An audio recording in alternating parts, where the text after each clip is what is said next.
bienvenidos a un programa más de Perspectivas. Enrique, ¿cómo estás? Buenas noches. Está viendo, Belén, que no ha anochecido, ¿eh?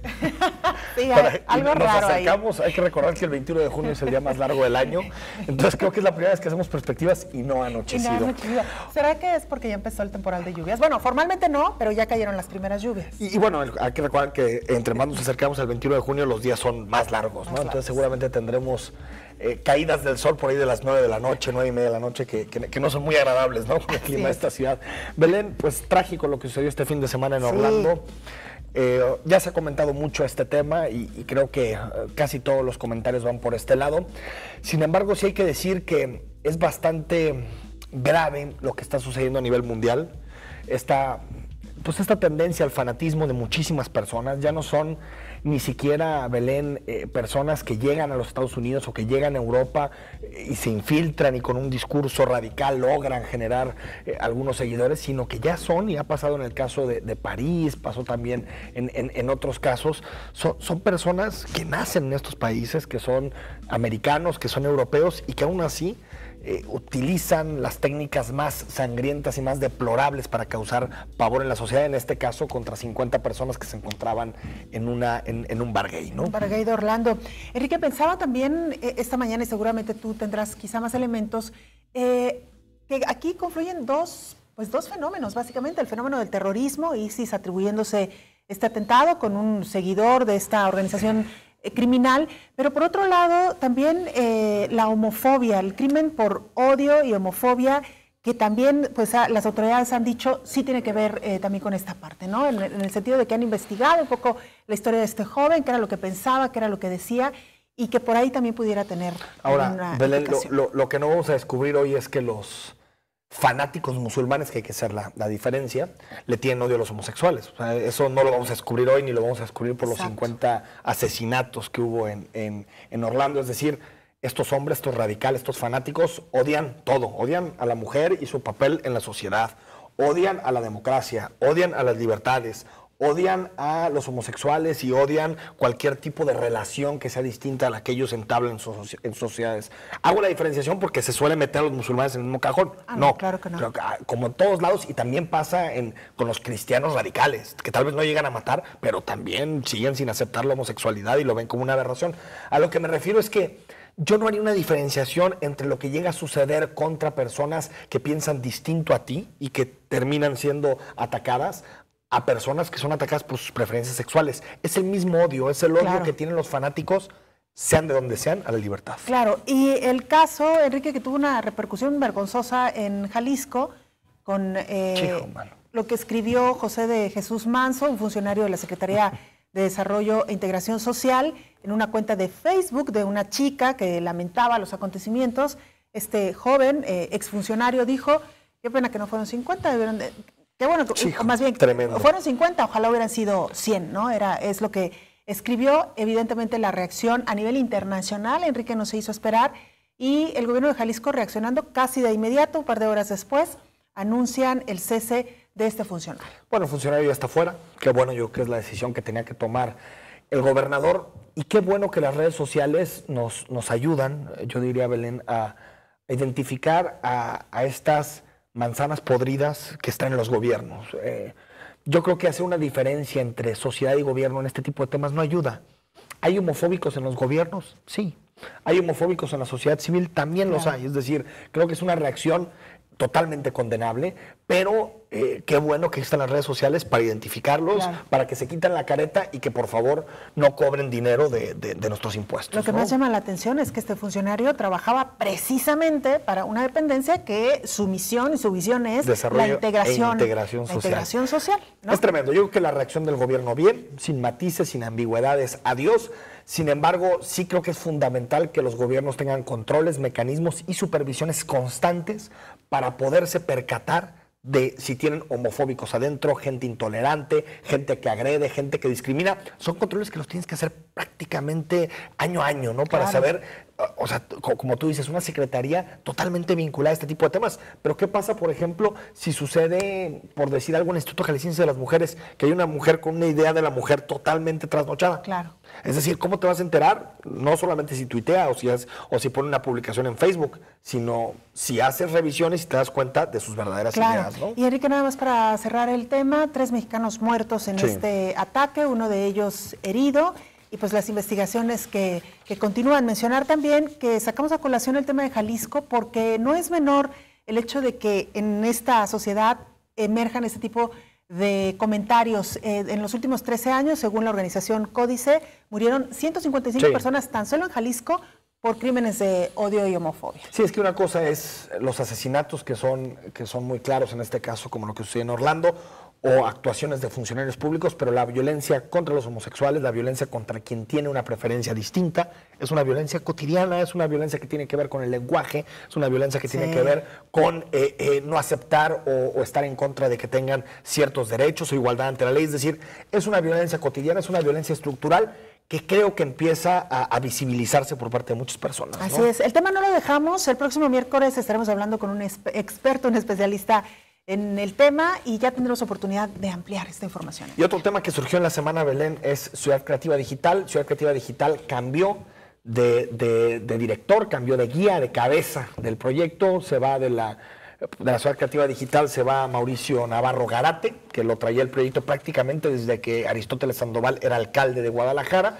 Llega un hombre de la iniciativa privada, un hombre de nombre Julio Acevedo, viene de la empresa HP, y yo creo, Belén, que es un tiempo sensato, más allá del cambio de director, para hacer un balance o un análisis de lo que ha sido Ciudad Creativa Digital en estos años. Hay que recordar que en enero de 2012 el presidente Felipe Calderón vino a Guadalajara, dio el banderazo de salida para este proyecto, y pues ya llevamos, Belén, 4 años y 4 meses de Ciudad Creativa Digital y nomás no vemos resultados. Y Enrique, valdría la pena solamente mencionar como parte de este contexto que Guadalajara ganó la sede para Ciudad Creativa Digital, entre otras ciudades, 4, si no mal recuerdo, incluido las Querétaro. finalistas. Claro, Querétaro, que era una apuesta muy fuerte por el desarrollo de este proyecto, y finalmente termina ganándolo Guadalajara, es decir, que sí había potencialidad, que sí demostró la autoridad que valía la pena llevar a cabo aquí este proyecto, y hasta ahora, pues como bien dices, no hemos visto nada. Era un proyecto interesante, y mira, aquí tenemos era porque digo que se ha extraviado, sigue vivo. Claro. Bueno, el recorrido de la Ciudad Creativa Digital, enero de 2012, Felipe Calderón anuncia el proyecto, si lo recuerdas, con bombo y platillo, y poquito después, en marzo de 2013, Aristóteles Sandoval lo coloca como una prioridad de su administración en el discurso que hace iniciando su gestión en marzo del 13. En abril del 2014, Bosch, la primera empresa que se establece, que como veremos tampoco es que haya durado demasiado. Grupo Casgo, en junio de 2015, es el encargado de construir el primer complejo de la Ciudad Creativa Digital después de ganar la licitación. En abril de 2016, Ciudad Creativa Digital debe regresar, es decir, hace poco tiempo, 30 millones de pesos porque no encontró en qué utilizarlos. Bueno, ya caemos en la risa, ¿no? En lo chistoso, cuando tienes que devolver dinero para un proyecto de esta envergadura. En mayo de 2016, Bosch pone ultimátum al gobierno del Estado, es decir, o avanza en el proyecto o nos vamos. Y en junio de 2016, el viernes pasado, el vocero del gobierno del Estado, Gonzalo Sánchez, anuncia que hay cambio en la dirección. Después no sé qué opinas tú, Belén, pero después de muchos problemas que aquí los vemos, que tienen que ver con por qué Ciudad Creativa Digital perdió rumbo, ¿no? Yo creo que tiene que ver primero con problemas políticos. Hubo una disputa interna del proyecto por ver quién tenía la paternidad, si Mauricio Navarro Garate, que ahora dejó la dirección, o Jaime Reyes Robles, el secretario de Innovación, Ciencia y Tecnología, que también, pues, de alguna forma simpatizaba con el proyecto y le había disputado la batuta. Y creo que al final el gobernador, al elegir a Julio Acevedo, lo que hace es optar por alguien cercano a Reyes Robles. Es decir, en esta lógica de bandos, ¿no?, de enfrentamiento, pues al final prefiere ir con Jaime Reyes Robles. Porque nada más mencionar que Reyes Robles viene precisamente de Hewlett Packard, fue funcionario, fue incluso CEO de Hewlett Packard en Jalisco, y precisamente llega a esta nueva posición, Julio Acevedo, sí, un hombre definitivamente muy cercano a Reyes Robles. Robles, ¿no? Creo que el proyecto se politizó, Belén, porque hay politizaciones que yo diría que son positivas en el sentido de que se socializa, hay un buen debate, una buena discusión sobre un asunto. Creo que se politizó de mala manera, ¿no? Es decir, entraron los ayuntamientos, empezó a haber un manoseo, yo diría, irresponsable del proyecto, que si Lemos proponía que se fueran las vías panamericanas, que Guadalajara no le gustaba, que el gobierno del Estado no tenía claro qué quería hacer. Es decir, una politización, diría, en el sentido más reprobable de la palabra, ¿no? Los ciudadanos quedaron fuera, se volvió, yo diría, una especie de ente de gobierno que nunca estuvo llamada a hacer eso, sino algo externo y autónomo al gobierno del Estado.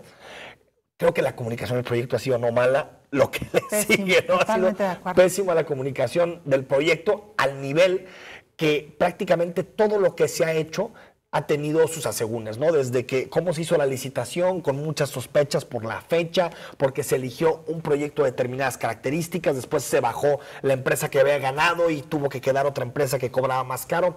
Muchísimos problemas, ¿no? Entonces creo que Ciudad Creativa Digital, Belén, perdió rumbo, porque Ciudad Creativa nunca fue un proyecto solo de fierros, es decir, solo de construcciones, sino que tenía que ver con una conceptualización completamente distinta, del centro de la ciudad en particular, claro, pero también con una vocación económica a la que parece que Guadalajara está destinado, que es este mercado de creativo, mercado digital, que es fundamental, ¿no? Y que genera mucho valor agregado. Sí, y es una pena, Enrique, porque precisamente cuando Guadalajara gana la sede de este proyecto, lideraba precisamente el ranking en cuanto a generación de empleos y en cuanto a generación de proyectos. Podemos mencionar N cantidad de empresas que nacieron en Jalisco, sí, y que han alcanzado estándares y reconocimiento internacional. Como bien lo dices, el potencial existe, las ganas existían y el proyecto era sumamente ambicioso. 10,000 millones de dólares era lo que se pretendía generar a través de inversiones. Incluso cuando se anuncia que gana Guadalajara la sede, se habló de empresas que ya estaban, sí, confirmadas para llegar a instalarse, muchas de ellas reconocidas internacionalmente. Y mira, a 4 años estamos hablando de un proyecto que cada vez parece más debilitado y veremos si Julio Acevedo consigue darle el oxígeno que necesita para reactivarlo, porque no hemos hablado de otro punto muy importante. La zona donde se va a ubicar, que es el centro de Guadalajara, pues está también, esperemos que no ocurra, pero casi que como un elefante blanco. Sí, y fíjate, yo creo que sí tiene que ver con personas, porque creo que el liderazgo de Navarro Garate estaba claramente desgastado, pero sobre todo tiene que ver con conceptualización e implementación. Siento que las contradicciones que tiene el proyecto nunca fueron resueltas, las contradicciones. Es decir, ¿tú ves involucrados, por ejemplo, a los habitantes del centro de la ciudad en este tema? No, definitivamente no. Y después cuando dicen, es que llega un ciudadano como Julio Acevedo, llega un empresario. O sea, esto de vincular y decir, bueno, es que la sociedad civil es el empresariado, no.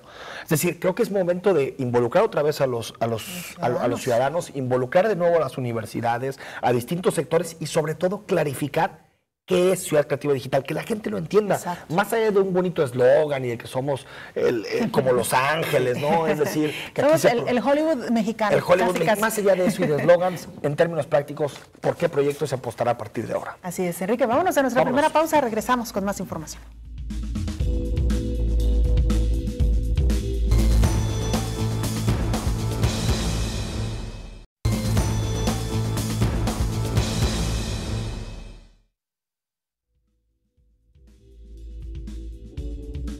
El próximo 23 de junio, los británicos acudirán a las urnas para tomar una de las decisiones más importantes de su historia. ¿Se salen o no de la Unión Europea? Las estimaciones al día de hoy nos hablan de un empate técnico entre los promotores de salir de las instituciones europeas y aquellos que, por el contrario, quieren quedarse en la Unión Europea. Los distintos partidos políticos ya tomaron postura. Los laboristas de Corbyn apostaron por quedarse en Europa como contrapeso a las medidas conservadoras del primer ministro Cameron, que también apoya quedarse en Europa siempre y cuando Bruselas acepte ciertas condiciones. El Partido Conservador, los famosos Tories que gobiernan el Reino Unido, se encuentran divididos entre los que siguen al primer ministro y la parte más a la derecha del partido que prefieren decirle adiós a Europa. Hoy en Perspectivas platicamos sobre el llamado Brexit y las implicaciones de una posible salida del Reino Unido de la Unión Europea.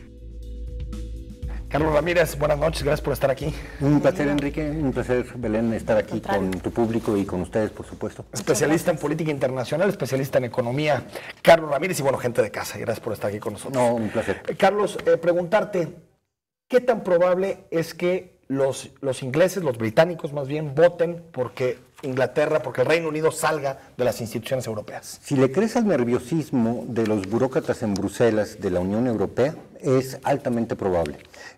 Hay un pánico escénico de parte de ellos. El discurso del primer ministro británico, que prefiere quedarse dentro de la Unión Europea, ha sido muy alarmista.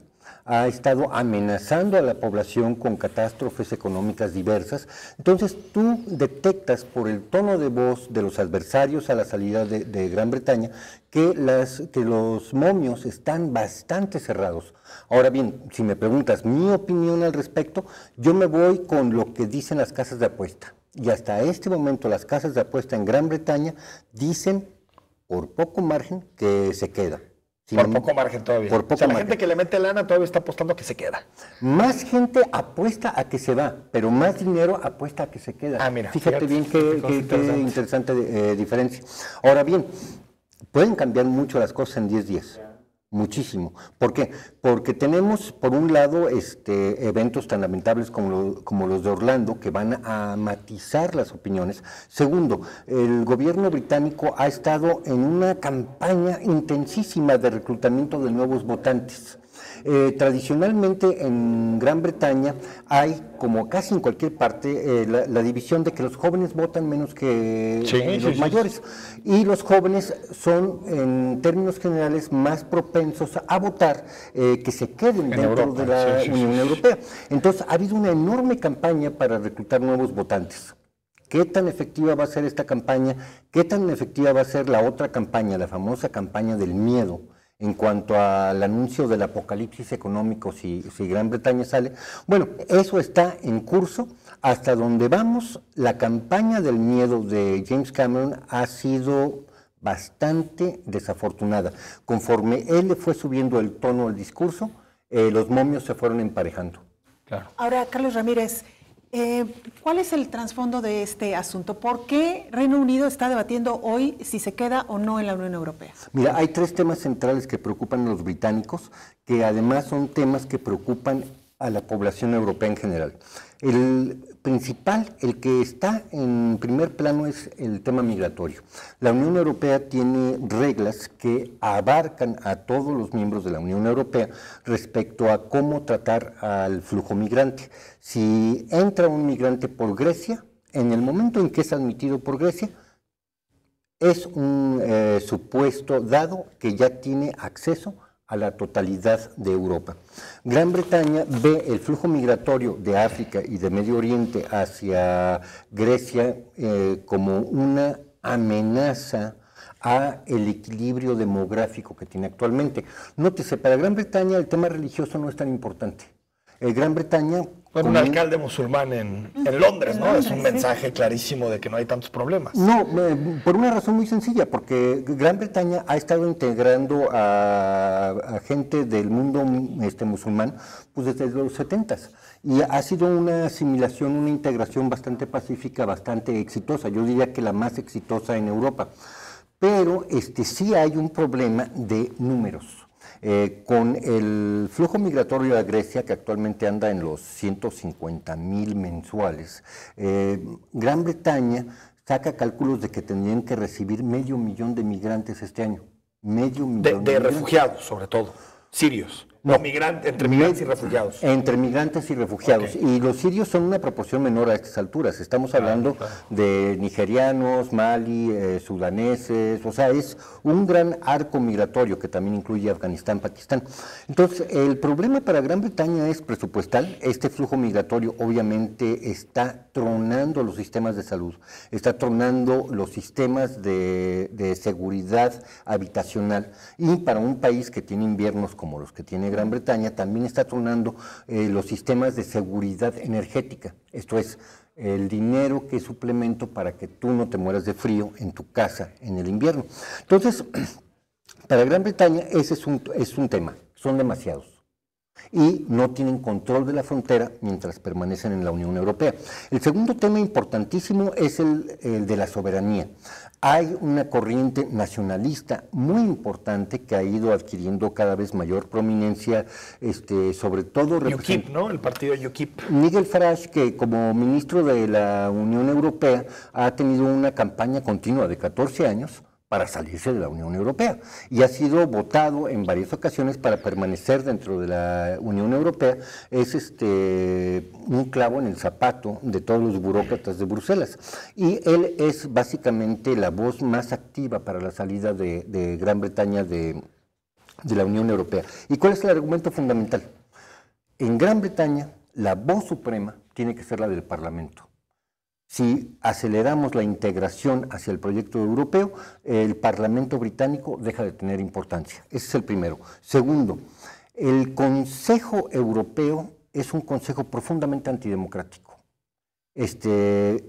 designado por un concilio europeo, que es en donde se juntan una vez cada 3 meses los mandatarios de los 27 países de la Unión Europea, el Consejo Europeo. Entonces, hay una enorme inconformidad, no nada más en Gran Bretaña, en toda Europa, por el hecho de que el Parlamento Europeo es únicamente deliberativo. Esto es, no puede el Parlamento Europeo proponer leyes.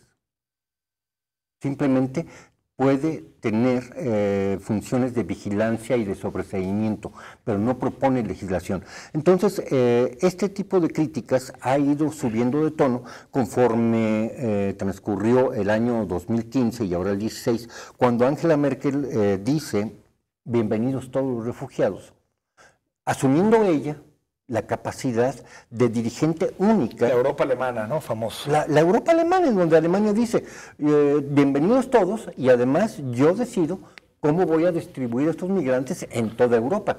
Obviamente que la rebelión en Polonia, en Hungría, Eslovaquia, la República Checa, todos los países bálticos, no se dejó esperar, le dijeron, ni uno. Así de sencillo, ni uno. Entonces, este tipo de tensiones que generó Merkel desde el 2015 se convirtió en una de las principales herramientas para que se juntaran los suficientes votos para irnos al referéndum del Brexit. Ahora, Carlos, preguntarte, ¿qué tanto la debilidad de la posición europeísta en Reino Unido también se explica por la debilidad del laborismo? Porque al final los conservadores están divididos, ¿no? Están los de David Cameron, que apuestan por quedarse en Europa. Boris Johnson, el exalcalde de Londres, que apuesta por irse y es la parte más conservadora. Los liberales siempre han sido europeístas, aunque de acuerdos mínimos, pero los laboristas están muy débiles y aunque se han decantado por quedarse en Europa, parece que no están jalando demasiado voto. Débiles y divididos. Mira, Jeremy Corbyn acaba de declarar que él va a votar por quedarse. Por quedarse. Es un remainista, como dicen. Sin embargo, eso te dice el enorme desorden que hay en el panorama político británico, en donde la democracia concentra los votos en 2 partidos, pero hay una tercera opinión, que es la de UKIP, que no tiene representantes en el Parlamento. Por el sistema electoral, ¿no? Por el sistema electoral, sí. En donde básicamente tú puedes tener el 49.9% del voto de un lugar, pero si la tradición dice que ese recinto es laborista, quedas fuera. Algo similar, por cierto, pasa en Francia, en donde Marine Le Pen tenía mayoría sobre socialistas y sarkozistas, por decirlo de alguna manera, y sin embargo, en el momento final, laboristas y conservadores se unen para vencer a Marine Le Pen. Claro. Oye, y en el caso, Carlos, ya tendremos tiempo de analizar más a fondo el sistema electoral británico, que es muy interesante, pero, por ejemplo, en el caso de Escocia, cuando se hizo el referéndum para ver si Escocia era o no un estado independiente, iba muy empatado y al final comenzó una campaña de miedo despiadada para decir que prácticamente Escocia iba a desaparecer del mundo entero en caso de que ganara el sí a la independencia. ¿Crees que algo así pueda modificar? Faltan 10 días al 23 de junio. ¿Algo así pueda modificar las tendencias? A eso le apostó Cameron y por ahí fue por donde perdió puntaje la posición de quedarse. Cada vez que él empujaba más la idea de que venía un apocalipsis inmediato por la salida, la población británica reaccionó adversamente a esta campaña de miedo declarativo del Partido Conservador. Yo creo que los momios están a favor de quedarse, sobre todo porque tienes la totalidad del aparato propagandístico, publicitario y de los medios a favor de quedarse. Esto es, si tú haces una búsqueda de Google, Brexit, los primeros 100 artículos son en contra de salirse. Así de sencillo, 100 artículos en contra de salirse. ¿Qué te dice esto? Que los mass media, los medios masivos de comunicación están metiendo el acelerador a fondo para mantener la posición de Brexit al margen. Ahora, Carlos Ramírez, y con esto lamentablemente tendremos que concluir la charla porque el tiempo se nos agotó, pero en caso de que Reino Unido salga de la Unión Europea, estaremos frente a un paso enorme dentro de la Unión Europea, es decir, de las repercusiones que podría tener el modelo de la Unión Europea para determinar o para explicar si está en crisis o no este modelo. Muy fácil. Si el modelo británico repercute, y que va a tener una repercusión enorme su salida, eso va a implicar que varios países, de entrada Cataluña, de entrada Francia una vez más, Portugal, España, van a decir nosotros también queremos un referéndum. Por una razón muy sencilla, hasta donde vamos en el 2016, la Unión Europea ha castigado fuertemente a las poblaciones europeas. No se está viendo el beneficio de la Unión. Y si no, pregúntale a los griegos, que básicamente viven bajo una ocupación financiera en donde los bancos funcionan con mucha mayor efectividad que los tanques durante la Segunda Guerra Mundial. La población griega es una población sometida a un tratamiento despótico despiadado por parte de la Unión Europea. Esto, por supuesto que si ves las barbas de tu vecino cortar, pon las tuyas a remojar. Espanta a Macedonia, espanta a Eslovenia, a Croacia, espanta a todo el arco central de Europa. Y una salida de Inglaterra básicamente hablaría de un desmoronamiento de la legitimidad de la burocracia europea. Aunque la Unión Europea tiene su racha de perder referéndums. Exacto. Hay que recordar Holanda, Francia y Irlanda, aquel del Tratado de Lisboa. Claro, el Tratado de Lisboa, que era el de crear un compacto más fuerte. ¿Y la Constitución Europea también? Claro, las poblaciones europeas se rebelan a un Estado supranacional. Gracias, Carlos. Carlos, muchísimas gracias. Y aquí después lo platicamos para ver si atinaste de que se quedan o no. Creo que, una vez más, creo que se quedan, pero ojalá no. Carlos, muchas gracias. Gracias, Carlos. Nos vemos. Bueno, ahora platicamos con Hugo Luna. Sí, después de la jefe de gabinete de Guadalajara. Regresamos.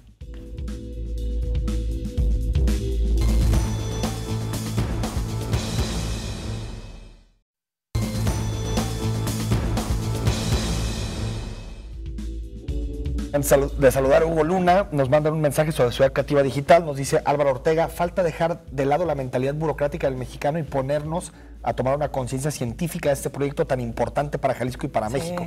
Quien debería dirigir este proyecto es lo de menos, digamos, ¿no? No, y además hay que decirlo brevemente, Enrique, el gobierno federal en varias ocasiones, al menos en un par de ocasiones, ha estado tentado a quitar el proyecto Guadalajara y dárselo a otra ciudad porque los avances pues no se han visto reflejados. Hugo Luna, buenas noches. Buenas noches, gracias por la invitación. Bienvenido. Gracias por estar aquí. Hoy una primera opinión de Ciudad Creativa de lo que ha sucedido en torno al proyecto. Sé que has estado involucrado o cercano al proyecto. Sí, de hecho, yo tengo la representación del gobierno de Guadalajara en el trabajo de Ciudad Creativa.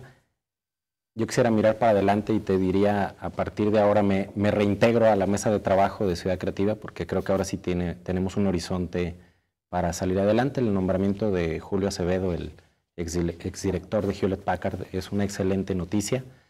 Hay un proyecto atorado que es la inversión inicial de los 300 millones para la primera parte de edificios. Lamentablemente no hubo capacidad de gestión a razón de estar todo detenido para que este año volviera a haber recursos extras de la Federación. Pero en el caso concreto de Guadalajara, insistimos en que no podíamos dejar las cosas tiradas, etiquetamos en el Fondo Metropolitano 5 millones de pesos para hacer el plan urbano de la zona que nunca existió, solo estaba el tema de Ciudad Creativa, pero jamás se pensó en que también tenías que insertar Ciudad Creativa en un barrio tan importante como el del Parque Morelos y La Perla del otro lado, incluso su su conexión con el propio corredor del centro de la Plaza Tapatía, el Cabañas y demás. Y además también etiquetamos 20 millones de pesos para la primera intervención para mejorar el parque, para conectarlo con el centro y para que una vez que ahora sí se destrabe la inversión de los edificios, cuando salgas a la calle no te encuentres con todo abandonado, sino que ya empecemos a hacer una renovación completa de la zona. Creo que vienen muy buenas noticias hacia adelante. Julio es una persona muy positiva y creo que esto nos va a sacar del atasco en el que estaba Ciudad Creativa Digital, ¿no? Hugo, mencionar que la injerencia que tiene el Ayuntamiento de Guadalajara en este tema es precisamente esto, la parte del terreno y evidentemente pues intervenir en el desarrollo o la forma que se llevará a cabo el proyecto. En ese sentido te quiero preguntar, ya nos decías estas cantidades que estarán invirtiendo. ¿Cuándo empezaremos a ver ya trabajos en la zona? ¿Se tiene una fecha o esto todavía va a tomar tiempo? Y siendo totalmente honestos y transparentes al auditorio, está detenida la aprobación por parte del INAH de la obra de los primeros edificios. Creo que ahora ya se entiende que era importante atender las instrucciones que el INAH dio desde un principio, y son dos en particular: rescatar la Casa Baez Alzaga, que es un referente histórico, y la segunda, que igualmente importante, es cuidar que los edificios de Ciudad Creativa no rebasen la altura de la cúpula del Cabañas, porque hoy es patrimonio cultural de la humanidad y una de las condiciones de que sea patrimonio cultural es que la cúpula esté por encima de cualquier edificación en la zona. Son dos pequeños ajustes que nunca se quisieron hacer en el pasado, que ahora espero exista racionalidad en la decisión y sentido común. Es un pequeño ajuste y echar a andar todo hacia adelante. Hay muchos inversionistas interesados, lamentablemente hasta el día de hoy es una vergüenza llevarlos ahí, porque les digo que es tour de baldío, ¿no? Pero, y poco más. Insisto, hacia adelante creo que las cosas van a ir bien, ¿no? En el medio del centro. Oye, Hugo, para pasar a otros temas, pero muy brevemente, porque sabemos que el proyecto es muy amplio, pero ¿qué le pudieras decir al auditorio respecto a qué vamos a ver en Ciudad Creativa Digital? Porque no solamente es industria, se tenía pensado originalmente incluso vivienda. Sí, urbano, claro. Yo creo que por fin podremos hacer un crecimiento integral de la zona, donde tengamos la parte de semilla de la industria creativa, del diseño, de todo el desarrollo de software, de aplicaciones, de toda la parte en la que ha venido evolucionando el clúster de la tecnología en Jalisco. También la posibilidad de tener vivienda, y creo que incluso tenemos el reto de tener, y voy a ponerlo sobre la mesa, vivienda inteligente y además diseñada para el perfil del tipo de personas que van a estar trabajando en la zona, que también nos permita no poner una barrera de distancia con los propios barrios antiguos de ahí. Es decir, tenemos que recuperar, que no lo sientan como que les clavamos ahí un proyecto que vino de Marte, ¿no? Forzado, sino que sea parte de la integralidad y que además empecemos a construir comunidad, que haya usos mixtos, que haya comercio, que haya oficinas relacionadas con toda la industria creativa y vivienda. Si logramos concatenar todo eso y metemos inversión pública para que los espacios estén de primera, por ejemplo el Parque Morelos, creo que por fin vamos a echar a andar un proyecto integral para la ciudad, ¿no? Hugo Luna, ya son pues prácticamente más de 8 meses de administración municipal en Guadalajara, ¿no? 8 meses y medio. Estamos cumpliendo los 8 meses, sí. Exacto, 8 meses y un poquito más. ¿Cómo ha sido de tu parte gestionar el gabinete de Guadalajara? Eres el jefe de gabinete, es un gabinete muy complejo, es decir, hay un gabinete con políticos, pero también un gabinete con gente de sociedad civil, también un gabinete con empresarios. Fuertes. ¿Qué ha pasado? ¿Cómo has podido manejar ese gabinete? Fíjate que ha sido, en el ámbito futbolero, te diría, como armar una selección nacional, ¿no? Con orígenes distintos, con perfiles variopintos, gente inexperta, sí, pero con muchas ganas de trabajar, a veces hasta con mucha ingenuidad, gente con los colmillos muy largos, que les tenemos que dar una limadita para afinar, pero creo que sobre todo lo que se ha construido es un gran equipo, porque algo que ayuda mucho la figura de Enrique Alfaro es que él define muy claro el rumbo. Cuando tienes claridad hacia dónde vas es mucho más fácil construir trabajo en equipo y colaborativo entre todos.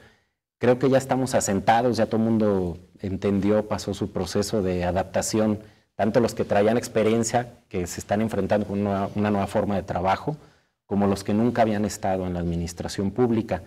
Y también creo que ya logramos darle vuelta a la página de esa primera etapa del gobierno que fue muy complicada, claro, donde nos encontramos una Guadalajara abandonada, sumida en una cultura de la ilegalidad absoluta en todos los ámbitos. Creo que la señal y el mensaje de orden, de cultura de la legalidad, de decir, si hay una norma hay que seguirla, si la norma está mal hay que revisarla, pero no hay que violarla por nada más decir que la norma como tal es incorrecta, ¿no?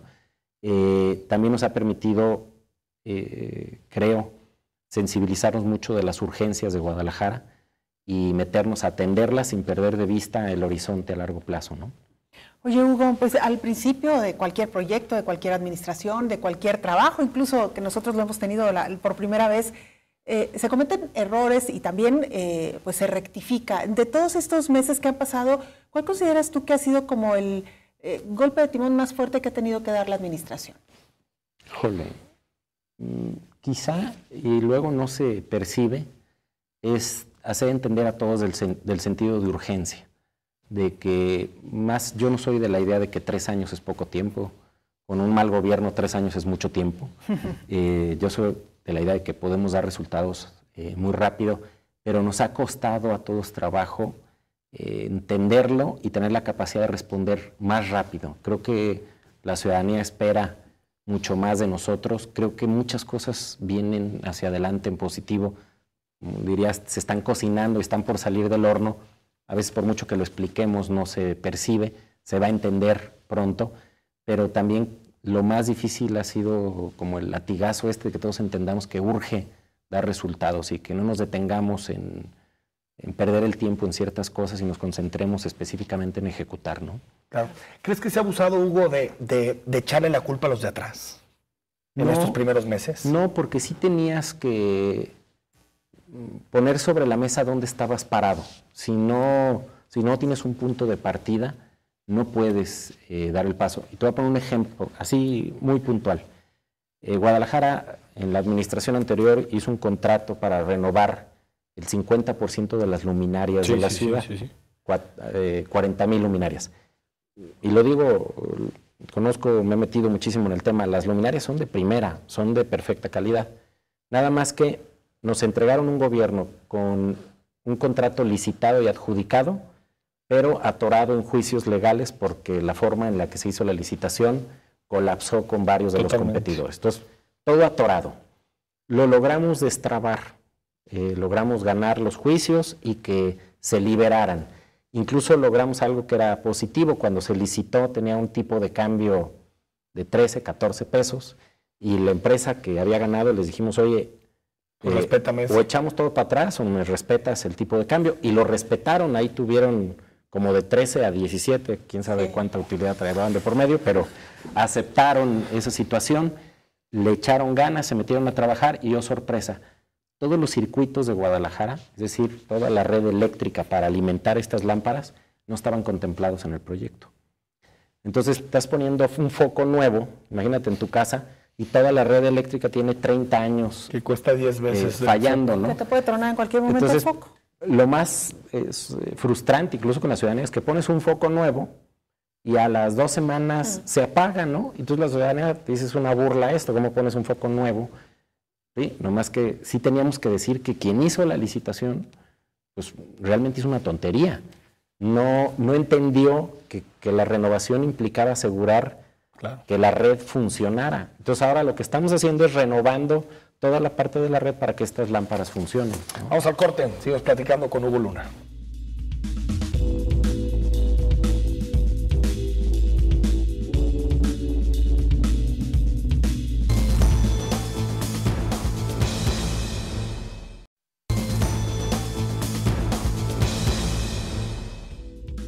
Estamos de vuelta en Perspectivas, dialogando esta noche con Hugo Luna, jefe de gabinete de Guadalajara. Hugo, y otro tema a debate estas últimas semanas ha sido lo de las concesiones, en particularmente la de basura, que se renegoció bajo otras condiciones, y de pronto quedó esta idea de, parece que el ayuntamiento logró un muy buen acuerdo después de esto, y empezó la sospecha, como siempre, ¿no? Pues algo les dieron por abajo, se encontraron de alguna forma, tal vez ahorita les quitan ganancias, pero después en campaña los apoyan. ¿Qué pasó en esa negociación con CAPSA en particular? Perfectamente fácil de explicar. La negociación tuvo 3 componentes básicos. El primero es los dos contratos y modelos de concesión que existían no tenían mecanismos de exigencia de calidad en el servicio. Entonces es como un cheque en blanco, ¿no? O sea, mientras hagas el servicio, no importa la calidad y la manera en la que lo estás prestando. Y se pagaba por cantidad, entonces. Segundo tema es, no te permitía la construcción de un modelo de gestión de residuos sustentable. Y pongo un ejemplo claro y rápido. En una ciudad como Guadalajara, con una generación de 1.700 toneladas de basura al día, donde tienes un contrato donde entre más toneladas haya, más gana el concesionario, tenemos un modelo de una ciudad que se trata de que produzcas más ciudad. Total. Y es lo que estaría buscando el concesionario. Más basura. Y lo que nosotros necesitamos es entrar en un modelo autosustentable de basura a base cero. Es decir, que en un horizonte de X años, Guadalajara no genere basura, como está sucediendo en los países líderes en el mundo. Para echar a andar un nuevo modelo no era posible con el esquema de operación de las concesiones. Y lo tercero es que tuviera un cobro justo para hacer autosustentable el modelo. El día de hoy cuesta más o menos 400 millones de pesos al año la gestión de residuos de la ciudad. ¿Qué ha sucedido? Arrancamos, después de la negociación de las 2 concesiones, hace prácticamente 60 días y establecimos que la primera etapa, la meta era que en 90 días mejorábamos la calidad en el servicio. Pongo algunos ejemplos de referencia. La exigencia hoy de la empresa de las papeleras es no solo que recoja la basura de las papeleras, sino lo que los ciudadanos a veces dejan arriba y abajo, que no era parte de su concesión. Entonces es, recoges todo y además hidrolavas alrededor de la papelera. Hace 2 días empezó ya el programa de hidrolavado. En el caso de CAPSA, ya hoy el 100% de los camiones tienen GPS y el 1 de julio presentamos en la plataforma de ciudad el mecanismo para que tú puedas estar revisando la ruta del camión que pasa por tu casa y puedas saber a qué hora va a pasar y saques la basura a la hora adecuada. Nada de que se me fue la basura. Si te es posible, porque muchas veces te vas a trabajar y tienes que dejarla, ¿no? La campanita que estabas ahí pendiente, ¿no? A ver si llegaba o no llegaba la Así campana. es. Y hoy le entregamos a CAPSA, con la compañía de una empresa, la certificación ISO 9001 en sus procesos de recolección, traslado y disposición final. CAPSA se metió en esa agenda. Incluso hoy también se anunció que en los próximos 2 meses renueva el 50% de su parque vehicular para reducir las emisiones de contaminantes y que ya todo su parque vehicular está utilizando biodiesel. Entonces, estos primeros 90 días era mejorar la calidad en el servicio. Ahí nace también el nuevo modelo de gestión para reducir los residuos. Hoy tenemos en operación los 2 primeros puntos limpios. Esta semana terminamos de instalar 2 más. A final de mes vienen 8 más, llegaremos a 12. A final de julio, que se cumplen los 90 días, llegaremos a 22. Y en el mes de agosto ya tenemos 30 en pedido, llegaremos a 50. A final de año esperamos a llegar a 100. Y al final de la administración de Enrique Alfaro, el reto es llegar a 500 puntos limpios, crear todo un sistema.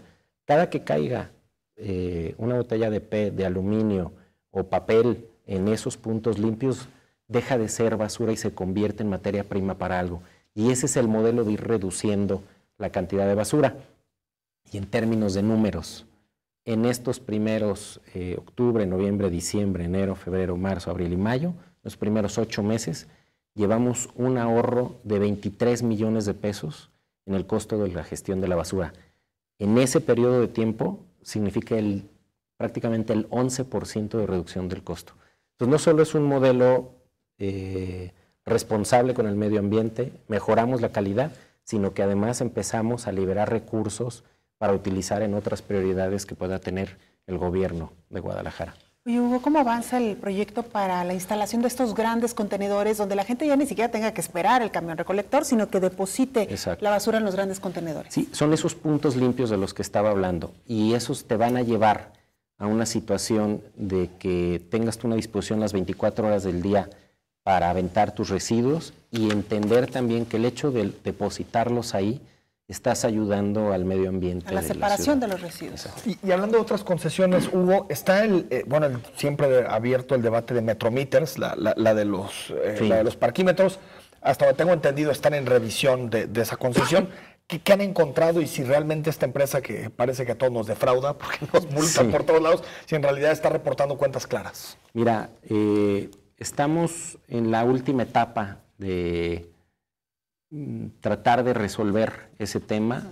Estamos terminando toda la parte de evaluación y demás. Te puedo adelantar algunas cosas. Lo primero, un modelo de parquímetros tiene que ayudarte a administrar ciertas zonas del territorio para hacer mejor la gestión del espacio público y del estacionamiento. No existe una planeación estratégica por parte de Metrometers y la realidad es que tienes parquímetros donde no deberías de tener, tienes en zonas habitacionales donde solo estás generando molestia con la gente y no están donde deberían de estar. La segunda gran problema es que Metrometers tiene en su mayoría de parquímetros, unos parquímetros que no tienen cerebro.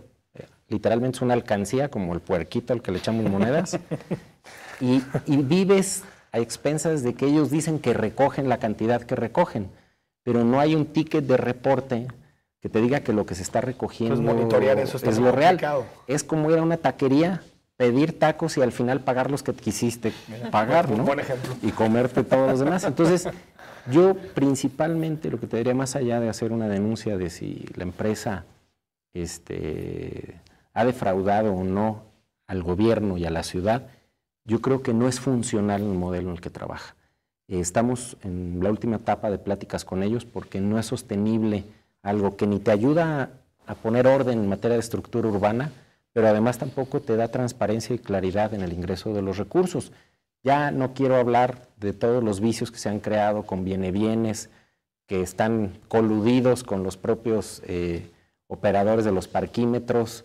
Te doy un ejemplo, el sábado hice visita al mercado de San Juan de Dios, el mercado de Libertad, y toda la parte de atrás es donde se estacionan los autobuses que traen gente de fuera y se estaciona en la zona de parquímetros. Llega el de parquímetros y les cobra una mochada para no multarlos. Yo estaba ahí presente, ¿no? Entonces, es una concesión que no le funciona a la ciudad y que tenemos que tomar una decisión pronto sobre eso, ¿no? Ahora, Hugo, siguiendo con el tema de concesiones, de asignación de contratos y de licitaciones, todos estos modelos que puede haber dentro de un ayuntamiento y más, tal vez. Una asignación de contrato que ha sido polémica es en el ámbito de la comunicación, con la Covacha y otra serie de empresas que aparentemente pertenecen o por lo menos tendrían como cabeza a una misma persona. El alcalde ha insistido en que esos contratos se quedan. ¿Cuál es el argumento para que así sea? Dos cosas, y lo digo con mucha puntualidad.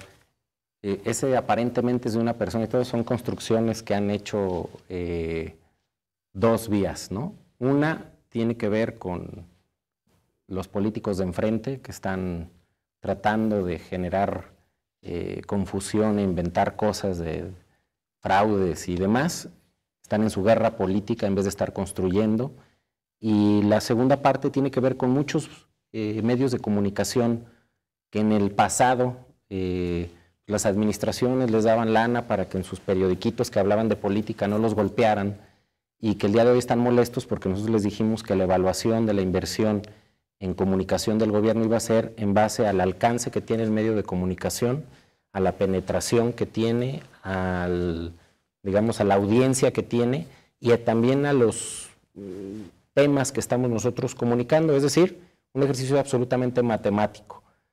Pasamos de que Guadalajara el año pasado pagó cerca de 60 millones de pesos en medios de comunicación, en cerca de 45 medios de comunicación, pagando programas de radio, reporteros, páginas web, así cosas muy raras, a que hoy son cerca de 14 medios y es estrictamente los 3 periódicos de mayor circulación, independientemente de si nos tratan bien o nos tratan mal, las principales estaciones de radio,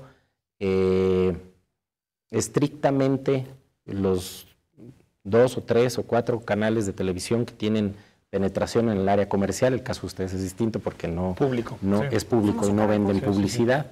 Entonces, literalmente es una decisión de ese tipo. Y segundo, que nosotros estamos cumpliendo con una ley de austeridad que promovimos nosotros mismos en la de legislatura anterior a través de Clemente Castañeda y los diputados de Movimiento Ciudadano, que por ponerte un ejemplo, de esos medios de comunicación de los 50 y tantos millones, nosotros pasamos a 12 millones este año. En Guadalajara. Así es. 12 millones para todos los medios. Entonces todo el mundo está así, están inquietos y pues les ha costado trabajo ese tema y les hemos hecho la lucha en muchos sentidos. Y por otra parte también lo digo, pues imagínate, Ramiro, si comunicaba algo a través de redes sociales, ¿no? O las administraciones caducas que comunicaban de manera muy limitada, y nosotros sí creemos mucho en las redes. Entonces le invertimos dentro de lo que la ley de austeridad nos permite, y lo invertimos con, si un contrato de una empresa de pauta tiene 5 millones de pesos, pues esos 5 millones de pesos se van a Google, a Facebook, a YouTube, a las distintas plataformas, Twitter, pero luego quieren construir como que nos estamos robando 5 millones de pesos, ¿no? Les molesta que estemos comunicando directo a la ciudadanía y eso lo vamos a seguir haciendo, ¿no? Con Carlos Delgado no ves conflicto de interés. Absolutamente, y creo que es un juego político más que otra cosa, ¿no? Hugo, gracias. Muchas gracias a ustedes por la Muchas invitación. gracias, Hugo Luna, jefe de gabinete del Ayuntamiento de Guadalajara. Enrique, nos vamos. México 1-1 hoy, ¿no? Mató México, sí. Así que pues ya está en la siguiente ronda. Ya, y bueno, de ya primer está. En primer lugar, a diferencia de otros países del sur, ahí chiquitos que están abajo de Brasil. Bueno, nos vamos. Buenas noches, Vamos. Enrique. Buenas noches a usted.